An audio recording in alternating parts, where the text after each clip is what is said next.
This program is brought to you in part by the Eugenie and Joseph Jones Family Foundation, a local foundation proud to support education, the arts, and culture in the greater New Orleans area.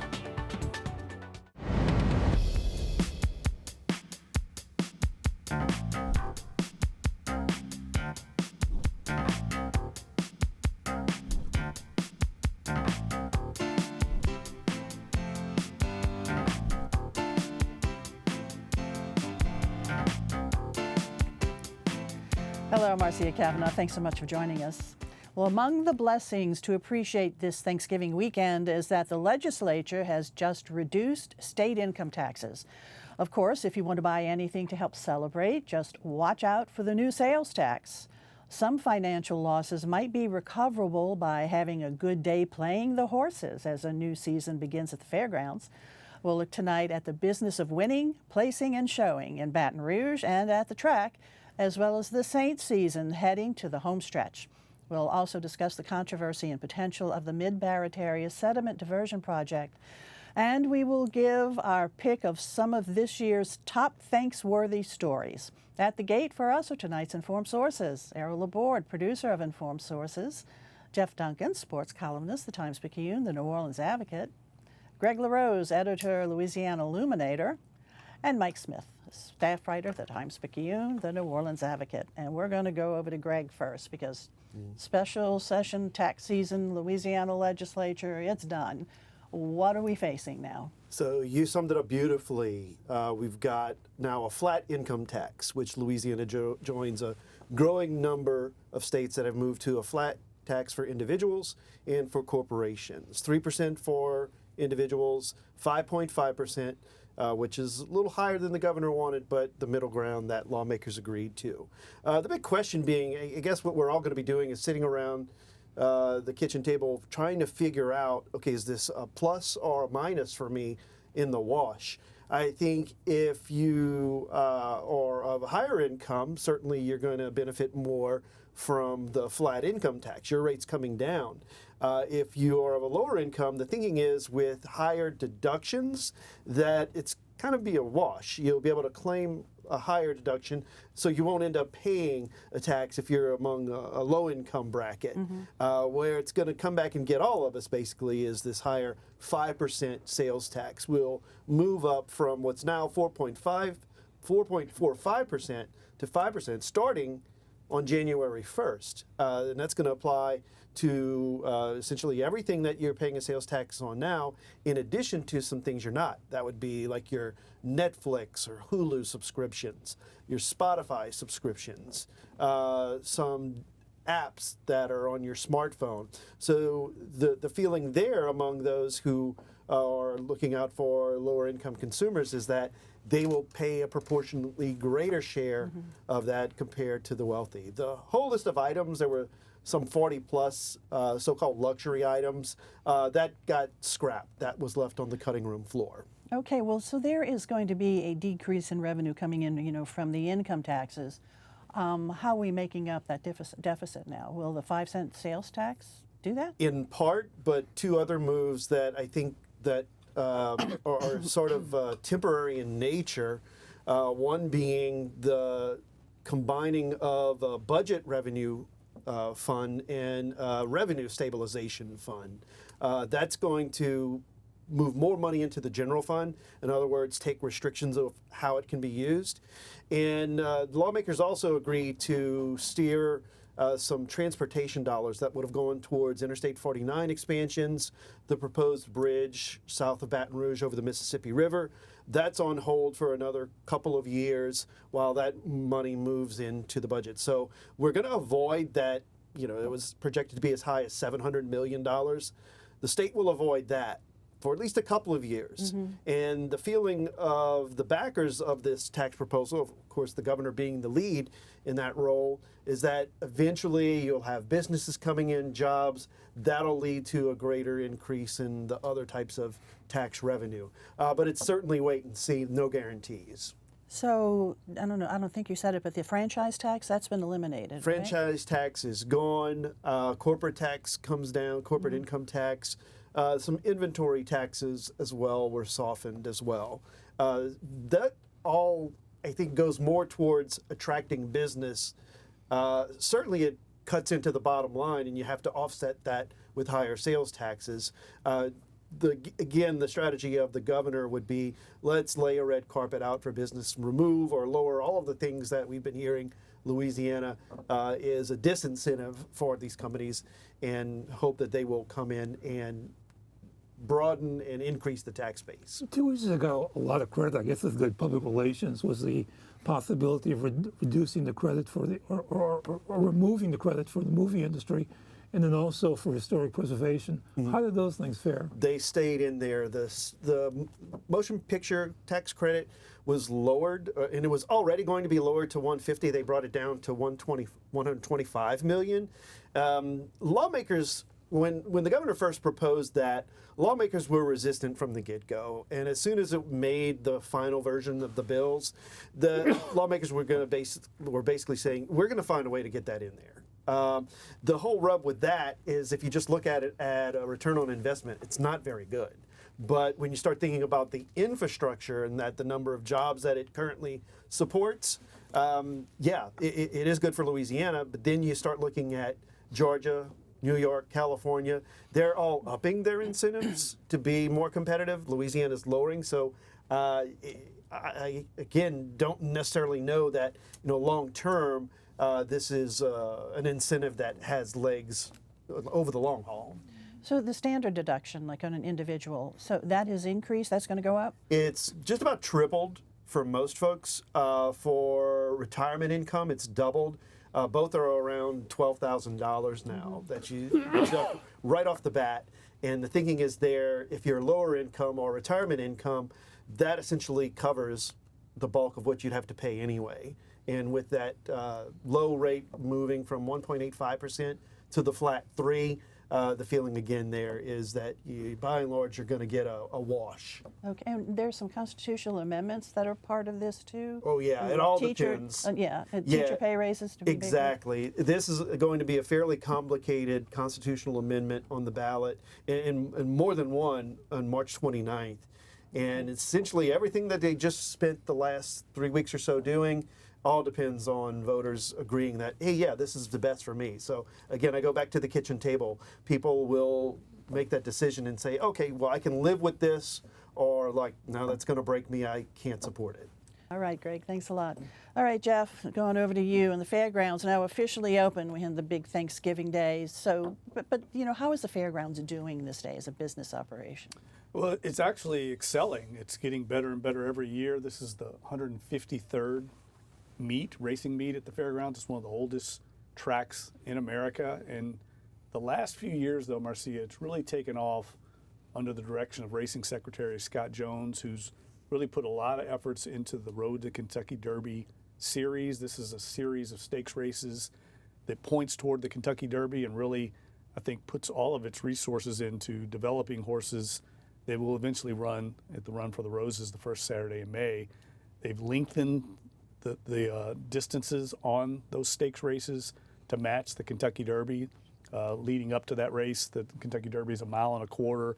None of these horses run that distance until that day in May, but it gradually increases these stakes races here. And that's helped attract a lot of top trainers, a lot of top jockeys, and of course, a lot of top horses here, because they want to train on this series that we have here, this program that leads up. And we've seen the results. The last 2 or 3 Kentucky Derbies have either been won or by the horses finishing in the top 5 have come through the Fairgrounds on this Road to the Kentucky Derby series. And the other thing I wanted to mention is I think that the racing surface here is the best in the country. It's heralded by trainers, jockeys across the country as having the best racing surface. That dirt surface is very unique. The geology in it is a unique combination of sand and silt that's been dredged up from the Mississippi River. It's very healthy for the horses, conditions them expertly. We have very few breakdowns of horses here, and I think that racing surface is unique to the Fairgrounds and has helped attract some of the best horses in the country here. Well, a lot of us are sort of familiar with that too, having gone to Jazz Fest and walked on that surface, wet or dry. Yeah, it's very soft, forgiving, And you can hear it when you're at the track. You can hear the sound. And I think if you talk to the trainers and jockeys, and look, one of the jockeys that's here this year is Brian Hernandez, who won the Kentucky Derby and the Kentucky Oaks last year, one of 8 jockeys in the history of the sport to win both in the same year. He's a Lafayette native. He's back competing here. Ken McPeak, the trainer of both horses, Torpedo Anna, that won the Oaks last year, and Mystic Dan is back. He bought a house in the French Quarter for the first time a year ago, and it's changed his entire experience in New Orleans. He's very excited about bringing his horses here. So we're getting more and more competitive national outfits down here to compete on the winter circuit. The only main competitors for New Orleans are Gulfstream Park down in Miami and Oaklawn Park up in Arkansas. But more and more trainers are coming here because of this program I mentioned and because of the racing surface. And we should mention, it has nothing to do with the fairgrounds per se, but the winner of the Kentucky Derby was from Lafayette. Right. This year. Brian Hernandez. And the day of the Derby, he was coming to the Jazz Fest, but couldn't because they won the day before, so he had to stay over there and win the Kentucky Derby. Right. Still has a house. He has a house right outside of the track, walks to the track, and his father's. It's a real family affair for Brian and his family. They all train here, and that we're seeing more and more top jockeys come down. Jose Ortiz, for the first time from the New York circuit, is competing down here. So it's a very high level of racing. We still have the meat and potatoes, kind of nuts and bolts racing of the Louisiana industry, where the Louisiana horses and horsemen train, and that's always going to be the backbone of the Fairgrounds race meet. But then there's this other level of elite trainers that are bringing 7-figure horses down here, some of the top horse flesh in the country, to compete to try and get in the Kentucky Derby. So it's a pretty exciting time for the Fairgrounds. Do any of the races run at the fairgrounds? Does the winner automatically go to the Kentucky Derby? Well, there's a point qualifying system that's been enacted the last decade or so, and the winner of the Louisiana Derby, which is always in February, the winner of the Louisiana Derby always gains enough qualifying points to enter into the starting gate. Whether they make it, remains to be seen. There's always accidents that can happen, or training breakdowns, or whatever can happen, but they do qualify for it. And like I said, the last few, we haven't had a winner yet win the Derby that won the Louisiana Derby. We've had a lot of horses that came in second or third in the Louisiana Derby that have gone on to that level in the Kentucky Derby. And it's just a matter of time till it happens. So our track surface, using that Mississippi River mud as it was, is it safer for the horses? Do they run better on that? Yeah, it's more forgiving. So there's less sand in the consistency of it, which is obviously makes for naturally a harder surface. And you'll hear trainers say that even though the purses are larger in other tracks, in other words, there's a larger payday to go to Oaklawn Park in Arkansas, they would rather train their horses here and race them here because they know it's safer. And when they come out of the Fairgrounds meet, they're healthier. And we see it time after time, Marcia. These horses that come out of here go to Kentucky and win races right and left because they're healthier than their competitors across the country. All right, nothing like that Mississippi mud, and that's what we're going to continue talking about with Mike right now, because that Mississippi sediment is what is needed to continue to build our coast. It built our coast originally, naturally, but a big project to divert some of that Mississippi River sediment, Mid-Barataria, looks like it's iffy now. Yeah, quite a development after decades of discussion of this. The governor last week, a lot of people suspected this for a long time, but went before the legislature, a committee at the legislature last week, and basically signaled that he does not want this project in its current form. It's been analyzed and studied for years in its current form, decades in various forms.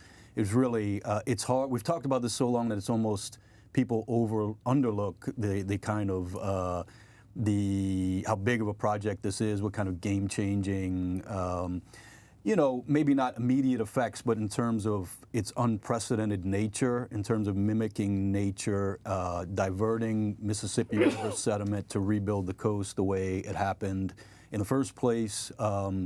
So now with the governor against it effectively, the question is, does this really kill it? I think it's maybe a little too early to say. I mean, the odds are certainly becoming stacked against it. So we'll have to see. I think proponents still have some cards to play. There's likely to be lawsuits connected with it.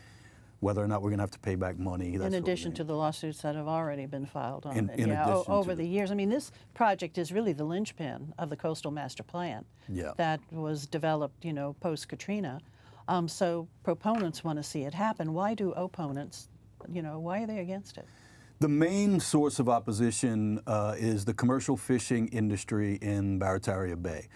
We produce a lot of oysters and shrimp from that area, and this would force them to kind of either pick up and move or find a new line of work. There's a lot of money. There's about $380 million in money budgeted to help those anybody affected by it, not just the fishermen, but other people as well. Raising some houses that might be affected and that sort of thing. But the fishermen say this isn't enough, and the politicians who represent them in Plaquemine Parish say they don't want this. And the governor referred to that last week. No, the money to pay for it is coming from the BP oil spill, right? And money has been spent already. Will Louisiana be on the hook for the money that has been spent? A good deal. That's still to be resolved. It's about $500 million, I think, at last count, which is a lot. They'll have to figure out whether that's going to have to be paid back or whether there can be some sort of deal made to get credit somehow, or, and then there's the larger issue of the $3 billion set aside specifically for this project and whether that can be repurposed. It's going to be very messy. It's possible, but it's a long process that would lead to that. A lot of approvals necessary and a lot of scientific study necessary. We're looking at a years-long process. Because years have been spent in studying this and research and then getting the Corps of Engineers approval, et cetera. Would it be possible, could a possible alternative be what's called land building, and that is dredging and then pumping the Mississippi River dirt, the sediment, into that area? Yeah, absolutely. The governor has talked about that, and his new head of the CPRA has talked about that. They argue they can build just as much land in a shorter amount of time for less money doing those types of projects. And keep in mind, the state does a lot of those projects every year. There's a bunch of them going on right now. Nobody discounts those. The problem with them is they erode like the rest of the coast. So they're built with a 20-year lifetime in mind. So it means, and they might last longer for sure, but it means you're eventually going to have to go back in and redo those projects if you want them to last longer. Whereas the diversion would just be a constant thing? Renewable sort of resource that you can, there's an unprecedented nature to it. It would be some experimentation involved, but yes, that's the idea, that it would last well into the future. Yeah. Okay, all right. Well, I guess we'll have to wait and see where it all goes. Thanks a lot, Mike. Okay, E, over to you, because you wanted to remind us of what we all need to be thankful for. This is our annual Day After Thanksgiving conversation where we look back at the last year and some of the things. We have a list of 10 things, and they're not in rank order. They're more in like just random order, except for the last thing. It probably deserves a special mention. But anyway, number one, and it's sort of a thing to be thankful for, is hurricanes. We did have one kind of bad one, Francine, which came up from Morgan City and into the home area. It looked like it was rolling across the Gulf. By the time it hit land, it had diminished a bit, I think, to Category 2, and then ultimately just became like a tropical storm. But it did do some damage and some flooding. Some flooding, yeah. But it wasn't as bad. The season wasn't as bad as predicted. If you remember early in the season, they talked about this would be the busiest hurricane season ever, and it didn't become that. So for that, we can be thankful. Meanwhile, Super Bowl prep going on, all the preparations that are going on. I mean, the community has really gotten out on this thing. We've had a lot of Super Bowls. I don't remember this much activity going just to kind of tidy up and beautify the city and fix things in the region and fix roads. And so that's been a good thing for us, even if they didn't have a Super Bowl. But that's just been a very encouraging benefit of the Super Bowl. The decline in crime. Now, some people kind of, we're told crime's declining, and I believe it is. You can't tell it by the news every night, okay? When you hear about murders, but supposedly, if you look at the numbers, if you look at carjackings, if you look at a lot of different things, also there's more citizen activity. That Coalition Against Crime is doing things, and they're funding things. So there's more of an effort. The new police chief seems to be pretty much on the ball. So it seems like good things are happening, but there's still some bad things happening too, but overall it's better. The next one is what's happening with hospitals. A lot of it centers around Oxnard. In Oxnard, the development's relationship with MD Anderson out of Houston was a big deal, especially for cancer. I've known several cases of people that were diagnosed with cancer and they couldn't get the treatment here. They had to go to Houston to be able to get it, and that always kind of disappointed me. And now they can do it, and now that's available. And also becoming a major player is LCMC, which was originally Children's Hospital, and we know it as University Hospital. They've become more active. They have 8 facilities around the area. And so they're getting more active. And of course, LCMC started as a children's hospital. Oxnard has moved into the children's hospital business also. And so there's a lot of growth in hospitals. The next one sounds kind of silly, coming after hospitals, but it was a big deal. And that was Taylor Swift. Her coming here and the activity and the people it drew and the excitement she drew, it was big. I just want to say, Jeff, covering sports, if ever you come across Travis Kelce, tell him that the food in New Orleans is good. I mean, he put down the food here, okay? I mean, just sounded kind of dumb with that, okay? Well, but anyway, his girlfriend coming here was a big deal. I'm a poor boy or something, okay? The rebuilding of the casino, the Caesars Casino, if you go in there, I know a lot of you say I never go to the casino, but you should go in there just to see how different it is and how big it is. And they got the hotel and they're incorporating restaurants. It's a big deal from what the original casino was. And I think it's going to really put a lot of energy at that in the Canal Street. Now, we're talking about Caesars. We also have Vikings, okay? That the Vikings cruises came in really active. And Viking cruises are really important because they're riverboat cruises, and so they're not the ones that go out into the Gulf. And they attract an older crowd because it's more of a relaxing sort of cruise, but they're important in the market. The emerging river district, a lot of people getting involved in, and we're going to see more of that in the next year and more activity with that. Mardi Gras always put on the list because people always forget about it by the time it comes, but it's a big deal, okay, in terms of drawing people and activity and defining the city. And then after that, they forget all about it, okay? But then the next thing on my list, it's not really the last, but to me it was one of the most important, was the Jazz Fest, which had a huge surprise this year. And that surprise was Mick Jagger. Mick Jagger, okay? Yeah. That moment with Mick Jagger and Errol Thomas. Was a great moment. I mean, it was one of the great moments in concert history. People were anticipating, they were wanting would Irma show up, and she did. And it was a fabulous moment. It was just such excitement all around town. There was just so much fun to see people standing outside of the fairgrounds too. And you can look at the music press worldwide, okay, with headlines about Mick Jagger and Irma Thomas. All right, our thanks. And it speaks well for the fairgrounds and the Jazz Fest, how important the Jazz Fest has become. Thanks for 2024. Thanks, E. Okay, wrap it up with you, Jeff. Saints season. Speaking of people being excited, right? They won 2 in a row after firing Dennis Allen. Last time I was on, Dennis Allen was still coaching the team. That was a very surprising move, to be honest with you.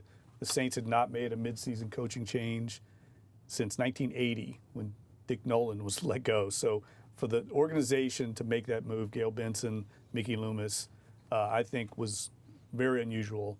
But it spoke to just how bad things had gotten. The team had lost 7 games in a row. And the team has responded very favorably to interim head coach Darren Rizzi. He's a New Jersey native. If you've heard him talk, you can tell right away he's a Jersey guy. And players identify with him, and what he's selling right now is being bought by the team. It's exciting. They're still in a very deep hole at 4-7. They've got a long way to go to be even considered for playoff contention, but very promising right now. And you can see it in the locker room. Players right now have a very good vibe about them. There's a lot of mojo going on with Darren Rizzi. What's your feeling as to whether Rizzi will be given consideration for a permanent job versus bringing in, say, like Sean Payton was, the next up-and-coming coordinator? Yeah, well, that's a great question. And I think until we hear from Gail Benson and Mickey Loomis what direction the organization wants to go, I think we're all guessing. But I think the more he wins, the better shot he's got because of the way the players have responded. I would say it's not unusual, though, for these interim head coaches to have success. We see it around the NFL often, and then there tends to be a little bit of a drop-off after they get the permanent job. We've seen that in Las Vegas with the Raiders. They hired their interim head coach who had success a year ago, and they've been really bad this year. So I think he'll get certainly an interview. He was interviewed for the job last time when Dennis Allen got the job. So he's a guy that's been on the radar of a lot of teams in the league because he has a lot of qualities that people are looking for. He's a disciplinarian. He holds the players accountable. The players respond to his coaching. But I think they're going to look far and wide. This is a very big hire for them. How healthy is the team right now? They're healthier than they've been all season. I think there's a lot of reason to be optimistic, but they're just in such a deep hole right now, Marcia. I think the percentage right now on their playoff chances is 3% to make it. And even if they win Sunday, in the Superdome against the Rams, it only goes up to like 3.5%. So they've got a long way to go. There's a chance. There is a chance. That's Can't right. give up. It's better than zero. There is a Exactly. chance. Okay. All right. Thanks, Jeff. All right. Over to you, E, for Well, now our we've had stories. Thanksgiving. That means, of course, that Mardi Gras is not far away. And the Crew de Ville, which is the first of the parades, has announced that its theme this year is going to be the Crew de Ville is revolting. And in many ways it is, okay?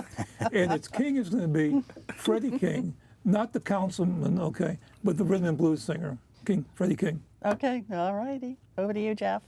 Next week is Wednesday, National Signing Day for high school football prospects. All eyes will be on Carr High School defensive end Jakeem Stewart. He's one of the top players in the country. Right now he's being recruited by LSU, Ohio State, Oregon, and Southern Cal. Since I've been here, the top prospects have been Leonard Fournette and Arch Manning. Jakeem Stewart's in that same conversation, and he'll be watched all over the country where he's going to sign. We'll find out next Wednesday. Exciting. All right. Hey, Greg? Coming up, Title IX office at LSU is the subject of a lot of dysfunction back in 2020. We've got to look to see whether there's been improvement with regards to how it handles complaints of sexual assault and discrimination on campus. All right. All righty. Mike? One thing to look out for with the Trump administration coming into office is a lot of regulations have been put in effect affecting our communities next to plants, our petrochemical plants, and a lot of those communities see that as long overdue progress. A lot of that stands a very good chance of being rolled back under Trump, which will make the companies very happy who say it's been overreach. But a lot of the communities will be upset about that. Okay. All right, guys. Thanks a lot for being here, and thank you all for watching, and we'll see you again next week for Informed Sources. Have a good evening.